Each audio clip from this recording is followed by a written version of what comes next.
Hey guys, Dave here from Nerdarchy, for nerds, by nerds, hanging out with some of the crew. I'm Ted. I'm Nate. And we had a viewer request from Prof JK on how to do a one shot, and how to run it, how to put it together. So we've done some of these. Yeah. It's kind of the same for doing convention style games, or whether you're running your one shot on over the internet or whether you're doing it in person. All the elements are kind of the same. First off, you basically have to determine how long your adventure is going to be, how much time you have to play. Probably about 3 to 5 hours max, right? 5 hours max is like when it goes over the time period. Yeah. Tip number 1: do not let Nate the Nerd Arc design your one shot. What? Every one of your games ran over. Yeah, well, it was my first time running in a confined, restrictive system of we kick you out at 5. Well, if you're looking at your time block at a convention is 4 hours, plan it for 3. Be prepared to add filler. Be prepared, to try to hasten things. But if the players add more story or do more role playing, you still have that cushion time. You should probably plan. You should probably plan for like 4 or 5 encounters, and figure you're only going to use 2 or 3. Right. And now the reason why I say plan for 4 or 5, because I ran an adventure that I had the opposite problem. Like, the characters decided the best way to accomplish their goal was to run away from everything. So there was like virtually no time spent on combat. We're on a time restraint. We gotta get out of here. Yeah, pretty much. Like, I ran the chase game without trying to run the chase game. I ran the chase game and the people fought stuff. Yeah. So right there's a huge tip for running in general, but especially for a one shot, because you're constrained with time and how often you're going to meet, which is once. You just have to figure your players are going to do whatever you expect them not to do. Right. So you can't really, you really can't on them to act a particular way. So another thing is you have to start off the adventure right away. There can't be dilly-dallying. There can't be getting the party together. You have to ignore the backstory and get right to the action. Yeah. And you do that by developing a reason why everyone is already together. Yes. And students and master they were all either applying to join the Tower of Psionic people, or they were already previously Psionic people. And I had made characters. No one made a character there. They either had a character they've been playing all day and they wanted to play it again. I said, sure. Or they picked up one of the pre-gens. So pre-gens, important part of the development process for a one-shot. Absolutely. Unless everybody knows it and you're going to have like a session 0 for your one-shot. Well, or not really. Like texting back and forth, or Facebook group. There's just got to be buy-in. There's got to be like, okay, it's a one-shot, so like the start of the venture is completely railroaded. You got to do it a certain way, or it's not going to work. Right. Because there isn't the time. You can't spend the whole session getting the party together. No, I mean, I spent 15 minutes. And that was probably even too much time. There was other reasons why things took a while. Oh, yeah. Another thing is, if you for creating suspense, it was a suspense chase game. But my other game where I had a trap where no one wanted to enter the area because it looked dangerous or something was off about it. So we spent like 15 minutes walking through an area that should have took like in-game time, almost no time. Out of game time, almost no time to get through this area. They spent a really long time dealing with it. I was like, all right, I should have just shortened that to this one little section, and that was it. But it was the whole area, so they were all like tiptoeing around it. And you created too much suspense. Yeah, too much. I was like, hey, there's a thing that could be a trap. All right, well, let's worry about it for 15, 20 minutes of real game time. And you're like, crap. I had made what was supposed to be a one-shot, about fighting a dragon, and the party did something that was unexpected, and I'm like, well, I can't just let this go. I put in a combat encounter that wound up taking longer than it should have, and the whole session wound up running well past what I had planned. So we had to stop and end right there. and had to come back a second time, wound up losing 2 players over the course of assigning a second day. So now it's coming back and.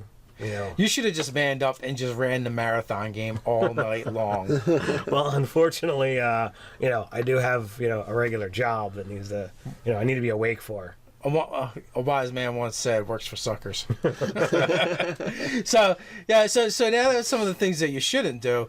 A couple of the one shots that I ran was the one scenario was there was a hazardous situation that everyone needed to get away from. And, I just had that, said, look, you can either stay out in this thing and it's starting to hurt you, or you can flee for shelter. So, really they only have one choice, flee for shelter. Right. So so everyone gets together because they just happen to find the same shelter. What a coincidence, right? So then now they're all together. So now that adventure can start. From there. From that part, they're all together. If they want to do a little role playing with each other, there's room for that. Or if I just go right into the adventure from there. Either way, it works. There was no time wasted. Another one was, look, there's 3 factions. You can belong to one of the 3. Your choice. This is what this one's about. This is what that one's about. And here's the other one. And then they all pick. And then the thing happens and action happens right away. And then everyone is involved and they have to start doing stuff. Right. Mm-hmm. So, so generally some kind of hazard or action right from the beginning is really good for getting everyone together. And then from there, there's like these foregone conclusions that most people are going to just kind of go to. So it kind of keeps things moving. And then from that point on, it's just a matter of, gauging what they've done so far, how much time you have left, and how many of your encounters you want to put in there. Right. Whether they're role-playing encounters or combat encounters. But, since this is even though it's a one-shot, it's still an RPG. You do want to make sure that there are, RP encounters there for the people who want to actually role-play. If you are strictly a combat game and you want to put in more of a, meat grinder-esque situation, then sure, you can just run them from combat to combat to combat.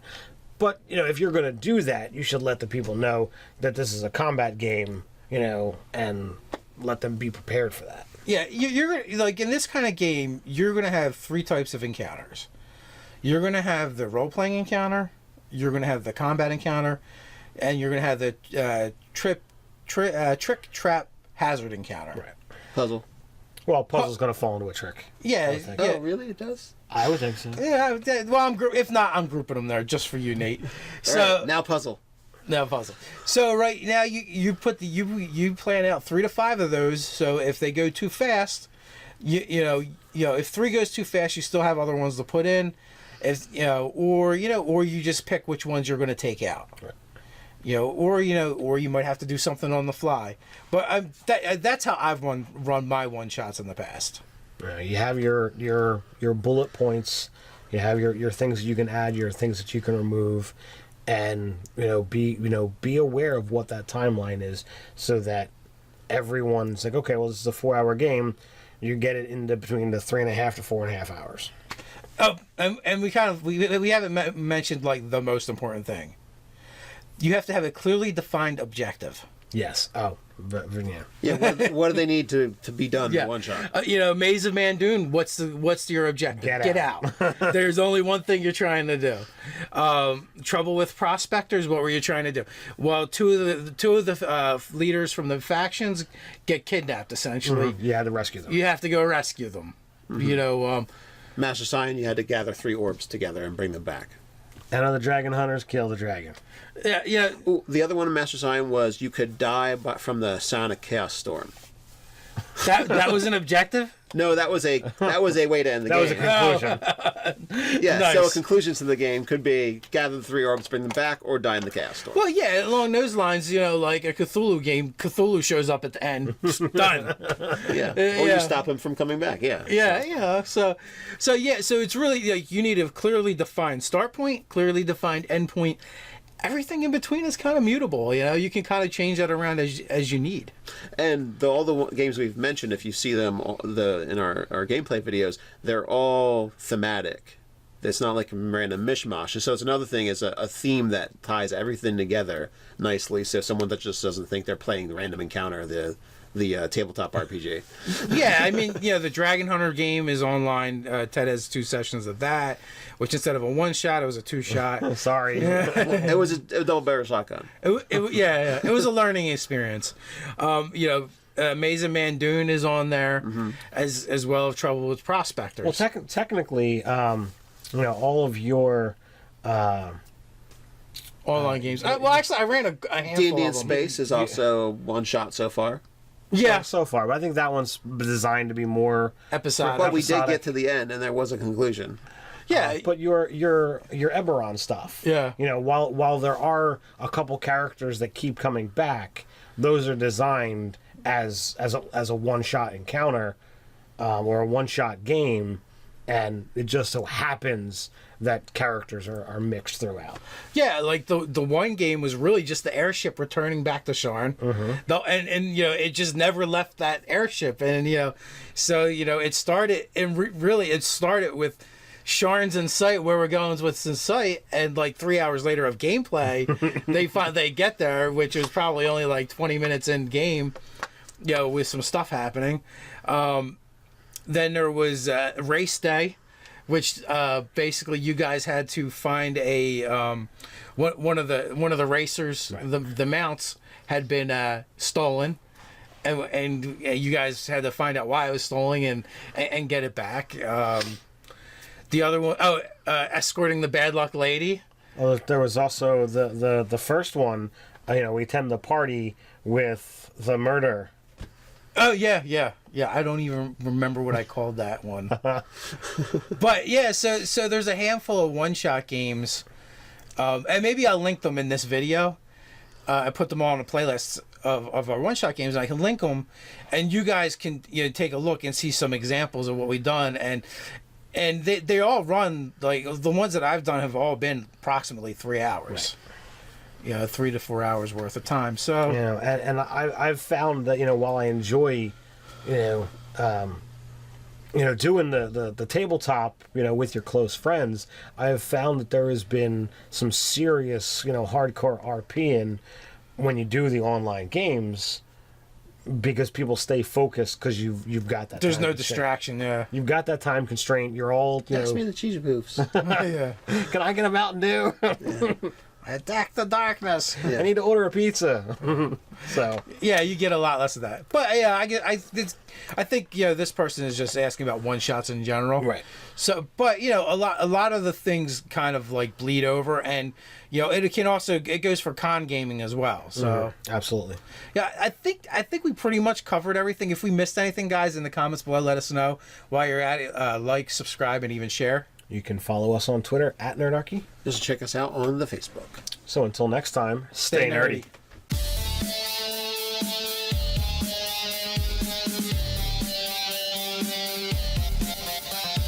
Role playing, you still have that cushion time. You need, and you should probably plan. You should probably plan for like 4 or 5 encounters, and figure you're only going to use 2 or 3. Right. And now the reason why I say plan for 4 or 5, because I ran an adventure that I had the opposite problem. Like, the characters decided the best way to accomplish their goal was to run away from everything. So there was like virtually no time. Some of these, it's kind of the same for doing convention style games, or whether you're running your 1-shot on over the internet or whether you're doing in person. All the elements are kind of the same. First off, you basically have to determine how long your adventure is going to be, how much time you have to play. Probably about 3 to 5 hours max, right? 5 hours max is like when it goes over the time period. Yeah. Oh, tip number 1: do not let Nate.